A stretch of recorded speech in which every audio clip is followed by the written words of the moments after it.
Assalamualaikum warahmatullahi wabarakatuh dan selamat pagi. Saya Cikgu Siti Suhaila. Hari ini kita akan buat perbincangan untuk teknik menjawab kertas 3. Untuk pemarkahan dan pensuaran kertas 3, format kertas 3 ada mengandungi 5 markah, mengandungi 2 hingga 3 soalan. Untuk respon skor 3 untuk respon cemerlang, 2 memuaskan dan 1 lemah. Jadi bagusnya kertas 3 ni markah dia tinggi lah. Kalau awak jawab tepat saja dapat 3 markah. Kalau jawapan awak kurang tepat, at least awak dapat 1 markah. Untuk kertas 3 pastikan awak menjawab, jangan tinggal ruang kosong. Okey, 11 kaedah saintifik yang akan ditanya adalah pemerhatian, mengelaskan, inference, pengukuran, meramalkan, berkomunikasi, mentafsir data, operasi secara definisi, mengawal pemboleh ubah dan juga hipotesis. Yang pertama kita tengok pada pengukuran. Ingat pengukuran mesti titik perpuluhan yang betul, semua nilai mesti seragam dan unit mesti betul. Kalau awak bagi nilai tapi tak beri unit, maka awak tak dapat markah. Okey, jadi untuk burette, ingat burette mesti 2 titik perpuluhan. So mesti dia berakhir dengan 5 belakang dia ataupun 0, mesti 2 titik perpuluhan. Kalau pembaris 1 titik perpuluhan dan jam randik, silinder penyukat, pipet, termometer, voltmeter semua biasanya adalah 1 titik perpuluhan. Dan jangan lupa dia punya unit. Okey, kita tengok eksperimen yang pertama. Ini mengkaji kekondaksian elektrik sebatian ion dan sebatian kovalen. Kita buat revision sikitlah. Ini sebatian ion, yang ini sebatian kovalen. Jadi sebatian ion akan memberi bacaan. So awak nak kena tulis bacaan emitter kat sini. Okey, awak tengok sengatan dia ada 5 kat sini, ada 5 sengatan, maka setiap sengatan mewakili 0.2. Jadi tapi awak pembaris awak tengok. Okey, kalau tengok sini dia betul-betul ni dia adalah di bahagian tengah. So kalau di bahagian tengah maksudnya sini 2.2, sini 2.4. So kalau kat tengah-tengah ni berapa? Okay, dia adalah 2.5. Okey, ingat 1 titik perpuluhan saja. Yang kedua pula, walaupun kosong awak tulislah 0.0 untuk lebih selamat. Tengok pula yang kedua adalah untuk menguji kekerasan alloy logam dan alloy lah. Okay, jadi dia akan jatuhkan berbola keluli pada blok bongkah kuprum dan juga bongkah gangsa, dan kita perlu ukur dia punya bacaan dengan pembaris lah, panjang lekuk, diameter lekuk tu Okey, untuk soalan macam ni awak perlu ini 0.3 cm. Macam ni dapat 0.3, ambil pembaris. Make sure awak ambil pembaris, okey, buat garisan, kemudian ukur berapa sengatan dia. So kat situ adalah 0.3 cm. Ingat, 1 titik perpuluhan dan unit sentimeter padu. Sentimeter padu pula, sentimeter. Okey, sambung yang ni pula adalah untuk kekenyalan getah. Getah vulkan dan getah tak tervulkan. Sama juga awak perlu ambil pembaris, ukur panjang getah. So panjang tu awak dapat 4.0. Tolaklah 5.1 tolak 1.1 dapat 4.0. Yang kedua pun sama, awak kena ambil pembaris, ambil bacaan betul-betul. So kalau awak tengok betul-betul kat sini awak akan dapat bacaan dia 6.4 cm. Dan yang ketiga, okey. Seterusnya kita tengok pula termometer. Termometer ini soalan SPM 2015. Okay, awak kena tengok meniskus. Meniskus maksudnya bahagian yang atas. Mana meniskus? Okey, kalau kat sini dia mesti 1 titik perpuluhan dan unit darjah Celsius. Okey, yang ni 78 darjah Celsius. Tengok meniskus, so awak ambil pembaris check betul-betul. So let's say kalau dia kata in between, meniskus tu pergi antara garisan tu, so awak kena letak belakang dia 5 lah. Contohnya, sekejap okey, contohnya okey dia di sini contoh kita panggil sini. Sekejap. Okey, contoh kat sini lah. Alamak. So dekat tengah-tengah tu kan. So kalau kat tengah-tengah tu 79.5. Contohlah dekat tengah-tengah ni. Alright. Next. Okay, kita pergi pada manipulasi, mengawal pemboleh ubah, manipulasi, bergerak balas dan dimalakkan. Untuk soalan ni sebenarnya dia macam bonus sebenarnya. Kenapa bonus? Sebab jawapan tu ada dalam soalan. So, awak tengok soalan rajah poin 1.1 menunjukkan susunan radas yang digunakan dalam satu eksperimen membina siri elektrokimia dengan mengukur voltan antara logam kuprum dan logam L dalam sebuah sel elektrokimia. Okey, eksperimen diulangi dengan menggantikan logam L dengan logam M, logam N, logam Q dan logam R. Jadi untuk boleh ubah jawapan, kalau awak tak tahu, so jawapan dia ada dalam soalan. So awak tengok Okey, logam M, logam N, logam Q dan logam R ini yang kita ubah. So kalau yang kita ubah dia adalah pemboleh ubah apa? Manipulasi. Okey, mengukur voltan. Voltan adalah kita nak tengok apa? Voltan kan? Tu adalah yang bergerak balas. Yang dimalarkan, okey, tengok cari dalam gambar rajah apa benda yang tak diubah. So dapat kat sini. So kat sini awak akan dapat kepekatan ataupun isi padu lah. Okey. So ini adalah pemboleh ubah dimanipulasikan yang kita ubah-ubah. Yang ini adalah pemboleh ubah yang bergerak balas. Yang ini adalah yang dimalarkan. Jadi jawapan ada dalam soalan. Kalau awak tak tahulah jawapan dia apa kan, tengok betul-betul soalan. Ambil highlighter, highlightkan. Okey, seterusnya kita tengok tadi. So pasangan yang dimanipulasikan pasangan logam. Tulis je pasangan logam. Ataupun awak tulis je logam M, N, N, Q, R dan Cu. Tulis balik apa benda yang diubah. Okey, yang kedua voltan kan. So bacaan voltan. Tulis bacaan voltan. Kalau tak, kalau awak mahir, so dia juga dipanggil sebagai beza upayaan. Okey, dan yang ketiga, yang tak ubah apa? Elektrokuprum, larutan kuprum 2 sulfat, kepekatan larutan kuprum 2 sulfat. So tengok, jawapan ada dalam soalan. Okey, jangan pening-pening. Okey, contoh soalan yang kedua, seorang pelajar menyalakan satu eksperimen mengkaji kekenyalan jalur getah A dan jalur getah B. Nampak kat sini, getah A dan getah B. Kemudian 50 gram pemberat digantung pada jalur getah seperti dalam rajah. Panjang setiap jalur getah diukur sebelum pemberat digantung serta selepas pemberat dialihkan. Okey, nampak tak jawapan kat sini? MV. Getah A dan jalur getah B. Ini yang kita ubah-ubah. Okey. Kemudian yang kita nak ukur apa? Kekenyalan jalur getah. Maksudnya inilah yang bergerak balas.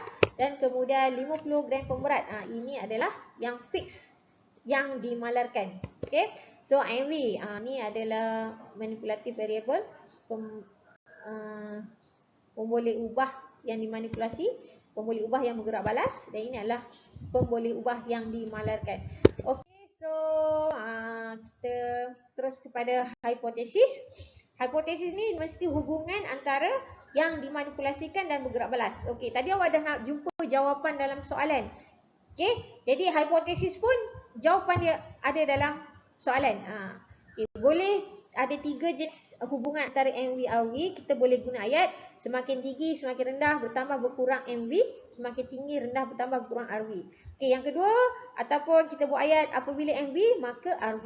Dan yang ketiga apabila MV 1 maka RV 1, apabila MV 2 maka RV 2. Okey, nak tengok nak faham ke tak, kita tengok pada contoh soalan. Okey, so yang pertama tadi adalah pasangan logam. Okey, MV pasangan logam dan RV adalah bacaan voltmeter. Jadi apa hubungan dia?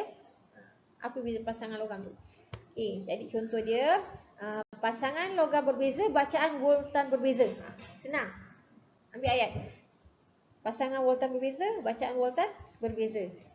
Okey, ataupun boleh juga yang lebih tepat, semakin jauh jarak antara dua logam dalam siri elektrokimia, semakin besar voltan yang terhasil.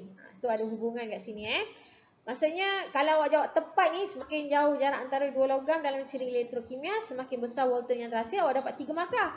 Tapi kalau awak tak ada idea, awak buat macam ni, pasangan logam berbeza, bacaan logam voltan berbeza, mungkin awak dapat 2 ataupun 1 markah. Jadi buat saja hubungan antara manipulasi dan juga bergerak balas. Ini contoh ni 2 markah dan yang bawah tu 3 markah lah. Okey. Untuk kekenyalan getah tadi, dia tengok jalur getah A, dia memanjang, dia panjang.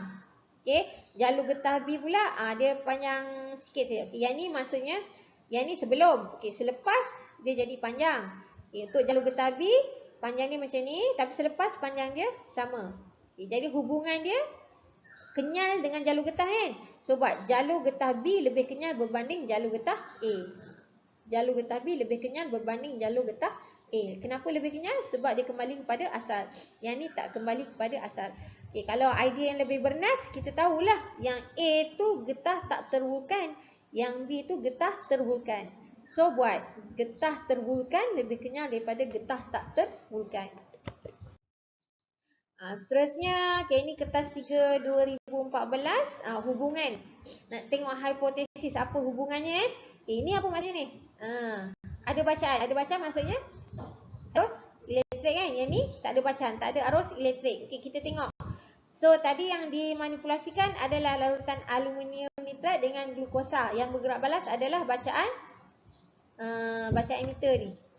Okay, jadi kita buat dia punya hubungan dia, aluminium nitrat boleh mengkondenskan elektrik, manakala glukosa tidak.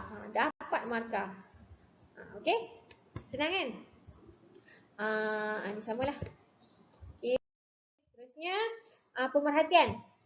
Untuk pemerhatian, awak tengok saja pada gambar tu apa yang awak nampak. Okey, yang dilihat, diperhatikan dan dihidu daripada gambar aja. Dihidu, boleh hidu ke?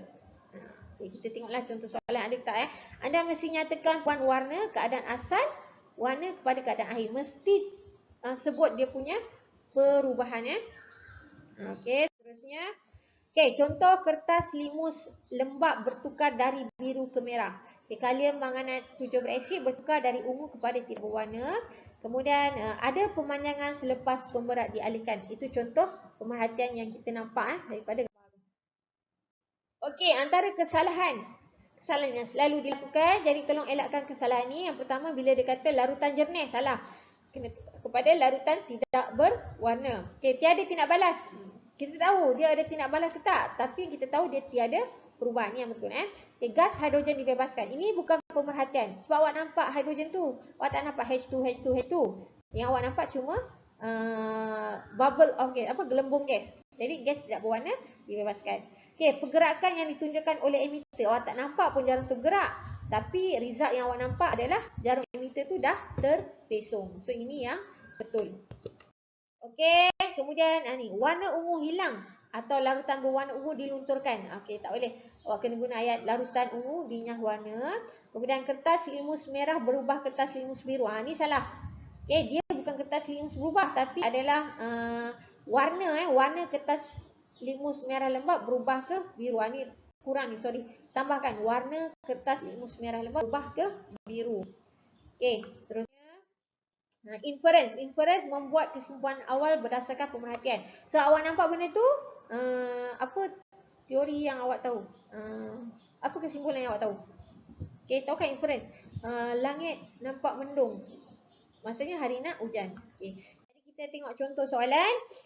Okey, kalau kat sini perhatian dia yang awak nampak, awak tengok betul-betul gambar ni, awak nampak ada gelembung gas. Okey, gelembung gas. Awak boleh tekap gelembung gas tu apa. Ataupun tengok ni. Ni apa? Jarum emitter terpesong. Maksud kalau jarum terpesong saja maksudnya ada kekondensian elektrik. Tu contohlah. Okay, kita tengok perhatian. Contoh awak nak kata ni, jarum emitter terpesong. Okay, emitter menunjukkan bacaan. Okay, so inference tu mesti yang selari dengan pemerhatian yang awak buat. So inference, awak boleh kata kehadiran ion yang bebas bergerak, elektrolisis berlaku, ataupun boleh mengkondenskan elektrik, ataupun awak nak kata ia adalah konduktiviti yang baik. Seterusnya, kalau awak kata gelembung, awak tengok ni, ada gelembung-gelembung. Apa maksud gelembung tu? Gelembung gas dibebaskan, maksudnya gas tu gas apa? Gas hidrogen terbebas. Ataupun awak nak kata ion hidrogen atau ion hidroksida dinyacas. Berarti dia menghasilkan gas. Boleh, buat saja. Senang. Okey, tengok contoh seterusnya. Ni tadi kalau jarum emitter. Okey, ni awak tengok pada gelembung gas. Okey, tengok yang ni pula. Kita tengok pemerhatian. Okey, awak nak kata tiada pesongan ataupun tiada gelembung gas. So kalau tiada pesongan maksudnya tiada ion bebas bergerak, atau elektrolisis tidak berlaku, atau tidak mengkondenskan elektrik, ataupun nak cakap okey wujud sebagai molekul. Ni wujud sebagai pembuih. Okey, tiada gelembung gas maksudnya tiada gas terhasil. Okey, ini inference untuk ini adalah untuk paku besi. Paku besi. Test tube 1. So kat sini dah tulis keamatan warna biru rendah, keamatan warna merah jambu, kemudian paku besi. So untuk paku ni, eksperimen paku ni, awak tengok kalau ada warna biru saja maksudnya berkarat.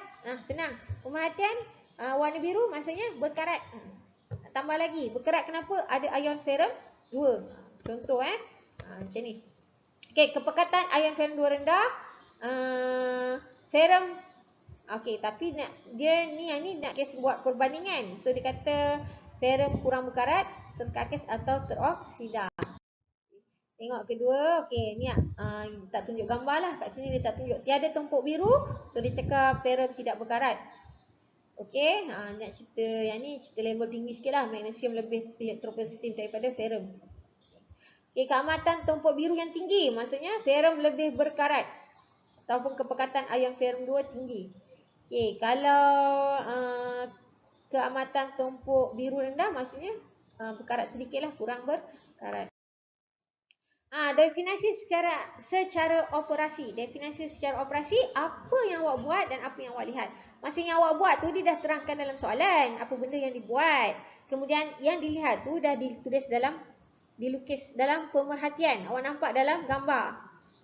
Jadi kalau tak ada idea, salin je balik soalan tu, tengok apa soalan tu buat, lepas tu tengok pemerhatian tu apa. Habis cerita, dapat tak dapat 3 dapat 2 jadilah kan. Okey, contoh. Ni definisi secara operasi, apabila paku besi dililit dengan logam yang kurang elektropositif, direndam ke dalam larutan agak-agak panas yang mengandungi larutan kalium hexacyanokeret. Ni ada dalam soalan dia dah cerita. Okey. Lepas tu pemerhatian, tumpukan biru terhasil. Itu definisi karat. Ini dalam soalan, ini dalam perhatian. Habis cerita. 3 markah. Okay, so ini adalah contoh-contoh ada dalam kertas yang saya beri tadi. Apa yang dibuat, apa yang dilihat. Awak bacalah sendiri. Kemudian tengoklah. Ini macam dah jawapan bocor je untuk SPM. Senang Okey, seterusnya. Ni ada contoh lagi. Saya dah bagi awak. Kemudian hubungan antara ruang dan masa. Ini senang. Ini lagi senang. Okey. Contoh soalan, nyatakan hubungan di antara jumlah isi padu gas yang terbebas dengan masa. Salin balik. Jumlah isi padu gas yang terbebas. Okey. Apa hubungan dengan masa? Apa hubungan dia? Tulis. Jumlah isi padu gas meningkat dengan masa.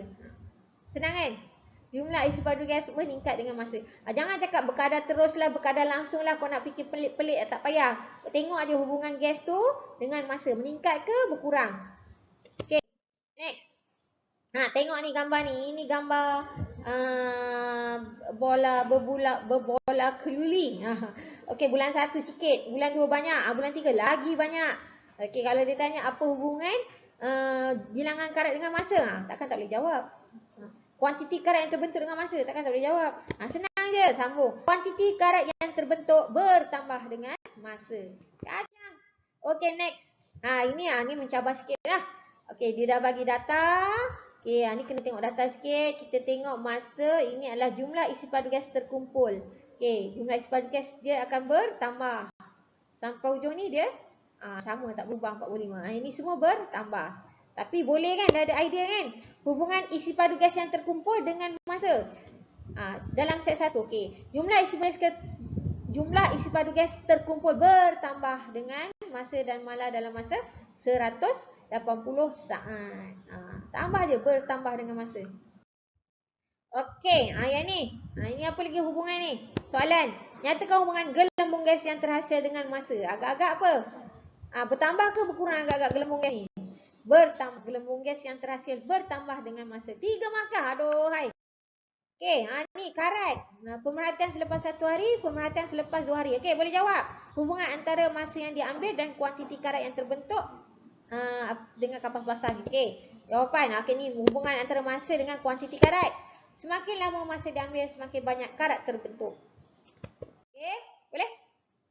Okey, seterusnya adalah untuk pengelasan. Pengelasan mesti buat jadual tajuk unit. Ini kemarin buat jadual So, bila dia suruh dia suruh salin soalan, kena buat. Dia suruh kelaskan. Kelaskan bahan kepada elektrolit dan bukan elektrolit. Kena buat kotak. Tulis elektrolit, bukan elektrolit dan tulis senarai jawapan tu. Kalau korang tak tahu, tulis dulu jadual ni. Kalau tak ada idea, tulislah jawapan nasib lah. Okey, kita sambung komunikasi, membina jadual, melukis, menakar graf dan menulis persamaan kimia. Soalan tambahan. Okey, kalau lukis graf mesti mempunyai 3 ciri, iaitu bentuk graf, kemudian paksi dilukis dan dilabel dengan betul beserta unit, dan titik diplot dengan tepat. Lukis tajuk graf. Okey, contoh. Okey, lukisan graf tu mesti lebih daripada 1/2 kertas graf. So, awak kena besar, awak kena pandailah bagikan dia punya paksi X dan paksi Y. Titik mesti betul lah. Plot betul Okey, bentuk mesti betul. Okey, paksi Y pastikan berlabel, paksi X pun pastikan berlabel, kemudian point dipindahkan dengan betul. Okey, kemudian untuk persamaan kimia, berikut adalah setengah persamaan yang menunjukkan tindak balas yang berlaku pada elektrod plumbum dan elektrod kuprum dalam sel 3.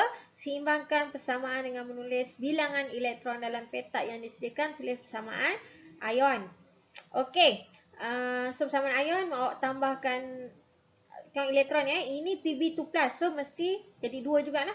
2 positif, 2 negatif. Okey, yang ni Cu2+, mesti tambah 2 elektron juga. Jadi untuk ion dia awak tambahkan dulu persamaan ni. Okey, cara nak buat dia saya cuba boleh tak present. Okey, Pb. Okey, dia jadi Pb2+ tambah 2E. Kemudian Cu2+ tambah 2E jadi Cu. Okey, so awak tengok ni 2 elektron derma, yang ni 2 elektron terima. Okey, kita potong elektron ni, kemudian kita tambahkan dua-dua ni lah. Okey, hasil dia yang seperti yang tertulis, Pb tambah Cu2+ menghasilkan Pb2+ dan Cu. Okey, seterusnya. Okey, meramal. Anda perlu menganalisa semua maklumat yang diberikan, pemerhatian, pengalaman terdahulu dan data yang boleh dipercayai, dan membuat jangkauan. So ramal ni kalau kata dia nak nilai tu kena tepat lah, awak jangan agak-agak pula. Maksud nilai tepat tu, okey, dia kata kat sini jawapan dia any value 0 hingga 2, kan? Awak jangan jawab macam ni, awak buatlah 1 dah. Ataupun 2 macam tu. Okay, contoh yang ni, ramalkan Walton yang terhasil jika magnesium dalam sel 2 digantikan dengan logam. So awak dah dapat anggaran berapa kan, awak tulis satu nilai. Okay, ini jawapan yang diterima adalah 1.1 volt dengan 2.7 volt. Awak tulislah 1.5 volt. Contoh, dapat markah. Ataupun 2.0 volt. Okay, awak ramalkan. Anggaplah anggaran lah. Okay. Mentafsir data iaitu menerangkan contoh soalan dia merujuk kepada susunan zarah. Sekejap, save pointer. Terangkan mengapa diameter lekuk pada kedua-dua bongkar dalam rajah adalah berbeza. Okey, ni kuprum logam tulen, gangsa adalah alloy. Dapat jawab. Ni tadilah dia punya tu kan. Ni jawapan untuk alloy. Saiz atom stannum. Stannum tu untuk gangsa lah. Dalam gangsa Saiz atom stannum dan atom kuprum berbeza. Atom stannum mengganggu susunan atom-atom kuprum daripada menggelosor. So lapisan atom suka menggelosor apabila daya dikenakan. Okey. Ni penerangan Okey, jika eksperimen diteruskan dengan menambahkan isen pemberat, didapati jalur getah akan putus. Seramalkan jalur getah yang mana akan putus terlebih dahulu dan terangkan jawapan anda. Okey, contoh. Jawab. Okey, kemudian untuk merancang eksperimen, kita jumpa dalam video seterusnya sebab video ni dah panjang. So, jumpa dalam teknik menjawab yang kedua. Sekian, terima kasih. Assalamualaikum warahmatullahi wabarakatuh. Bye.